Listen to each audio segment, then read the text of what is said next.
अस्सलामुअलैकुम वरहमतुल्लाहि वबरकातुहू। एक बहुत ख़ास वीडियो लेकर आया हूँ। आप लोगों ने कहा था सियाक़ व सबाक़ पे एक वीडियो बना दी जाए, तो मैंने अभी ये वीडियो बनाई है और अभी पोस्ट कर रहा हूँ।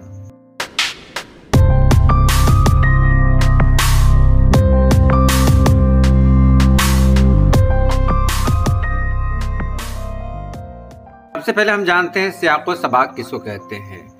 तो क़वायद के लिहाज से जिसमें आगे और पीछे की बातें शामिल कर ली जाएं उसे सियाक़ व सबाक़ कहते हैं। अब यहाँ देखें, मुझे उम्मीद है कि आपने अगर थोड़ी सी तवज्जो के साथ इस वीडियो को देख लिया तो आप बहुत आसानी के साथ समझ जाएंगे। मैं एक जुमला बोल रहा हूँ, आपका जहन कहाँ जा रहा है। हम अंग्रेज़ों के ज़माने के जेलर हैं। ये डायलॉग आपने सुना होगा शायद किसी फिल्म में।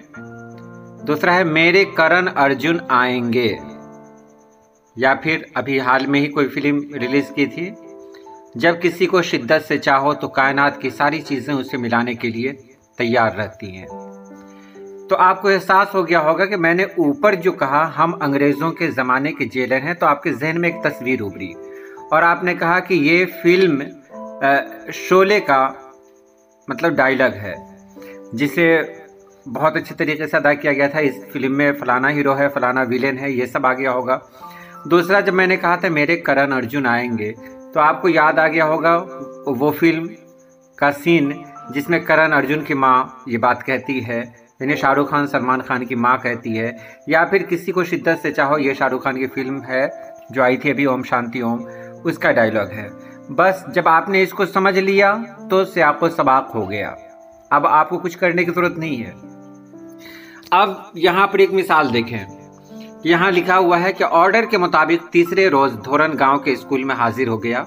स्कूल में मेरे अलावा 2 असातिज़ा और थे, जनाब बदरुद्दीन स्कूल इंचार्ज और दूसरे अमीर अली जो मेरी तरह मुआविन मुदर्रिस थे। अमीर अली की सर्विस 15 बरस पुरानी थी। उनका पिछले साल ही यहाँ तबादला हुआ था। उन्होंने स्कूल के पास ही एक छोटा सा कमरा किराए पर ले रखा था। अमीर अली ने मुझे भी अपने साथ रहने की दावत दी, जिसे मैंने बखुशी कबूल कर ली।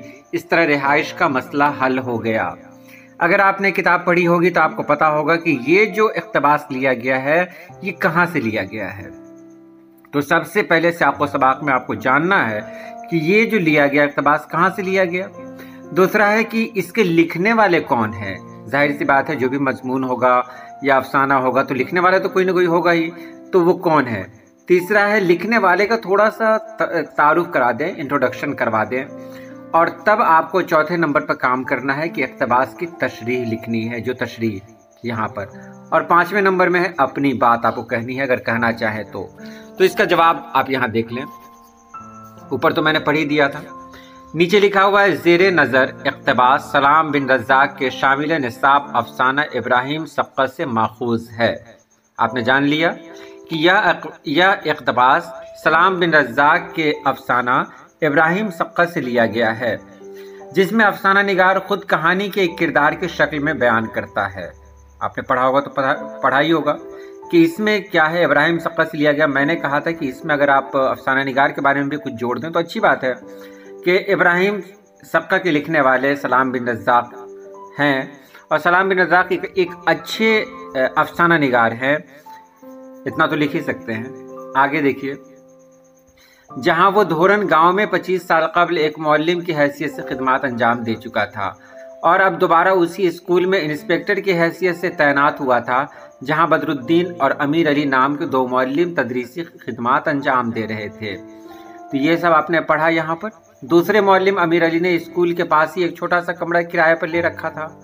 अमीर अली ने इंस्पेक्टर को अपने साथ रहने की दावत दी, यानी मौजूदा इंस्पेक्टर जो पहले टीचर हुआ करते थे, उस्ताद हुआ करते थे, मुदर्रिस हुआ करते थे, उनको अपने साथ रहने की दावत दी, जिसे इंस्पेक्टर साहब, यानी अभी इंस्पेक्टर साहब है ना, पहले क्या थे, उस्ताद थे, मुदर्रिस थे, तो जिसे इंस्पेक्टर साहब ने बखुशी कबूल कर लिया था। इस तरह धोरन गांव में इनके रहने का, इनकी रिहाइश का मसला हल हो गया।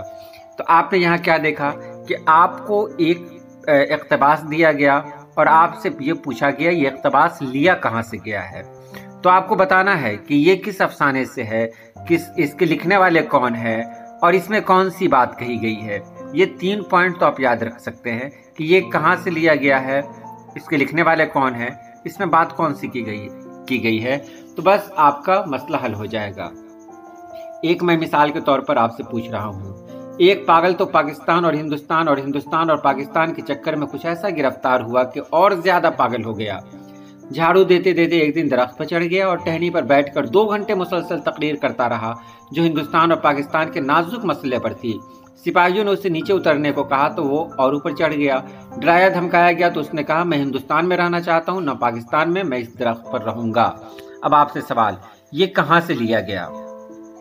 तो ये इक़्तिबास लिया गया टोबर टेक सिंह अफसाने से। टोबर टेक सिंह अफसाने के लिखने वाले कौन है? तो सआदत हसन मंटू हैं। तो आपको ये लिखना पड़ेगा कि ये इक़्तिबास सआदत हसन मंटू के अफसाना टोबर टेक सिंह से लिया गया है। अब आप अपनी बात कहें कि जब हिंदुस्तान का बंटवारा हुआ, हिंदुस्तान और पाकिस्तान का बंटवारा हुआ, तो वो बहुत ही दिल दहलाने वाला मंजर था। लोग एक मुल्क से दूसरे मुल्क जा रहे थे। ऐसे में पागलों के तबादले की बात भी हुई थी कि हिंदुस्तान में जो मुसलमान पागल हैं उनको पाकिस्तान भेज दिया जाए और पाकिस्तान में जो हिंदू और सिख पागल हैं उन्हें हिंदुस्तान भेज दिया जाए। उसी दौर में लाहौर पागल खाने में पागलों के दरमियान जब ये बात पहुंची थी तो पागल बहुत बेचैन थे। तो वहीं के बारे में है कि एक पागल ऐसा था जो झाड़ू देते देते दरख्त पर चढ़ गया था और वो हिंदुस्तान और पाकिस्तान के नाजुक मसले पर तकरीर करने लगा था। लोगों ने, सिपाहियों ने उसे डराया धमकाया तो वो और ऊपर चढ़ गया था और उसने कहा था कि मैं हिंदुस्तान में रहना चाहता हूँ, न पाकिस्तान में, मैं दरख्त पर रहना चाहता हूँ। तो ये सयाक़ो सबाक़ हो गया। आपने समझ लिया होगा, जिस तरह हम शेर की तशरीह करते हैं, नज़्म की तशरीह करते हैं तो उसको कहते हैं नज़्म की तशरीह, और सयाक़ो सबाक़ नसर की तशरीह है। अब एक और है जो आपके लिए बहुत ख़ास है, इसका जवाब आपको देना है। यहाँ अहाता के अंदर एक पुरानी कब्र है, नहीं मालूम किसकी है। जब यहाँ आता हूँ सैकड़ों मरतबा इस पर नज़र पड़ चुकी है, लेकिन अब उसे देखता हूँ तो ऐसा महसूस होने लगता है जैसे एक नए तरह का उन्स उससे तबीयत को पैदा हो गया हो। कल शाम को देर तक उसे देखता रहा और मुतमिम बिन नवेरिया का मरसिया जो उसने अपने भाई मालिक की मौत पर लिखा था बेअख्तियार याद आ गया। आपसे सवाल है, ये इक़्तिबास किस सबक से है? दूसरा सवाल, सबक के मुसन्निफ कौन है? तीसरा सवाल, मुसन्निफ का मुख्तसर तारुफ बताइए। चौथा है, इक़्तिबास के बारे में आप कुछ बताना चाहते हैं तो बताइए। पांचवा है, आपकी अपनी क्या बात अगर कहना चाहें तो उम्मीद है आप इसका जवाब दे सकते हैं। आप अगर एक का भी जवाब दे देंगे तो मुझे लगेगा कि आपने वीडियो देखी है।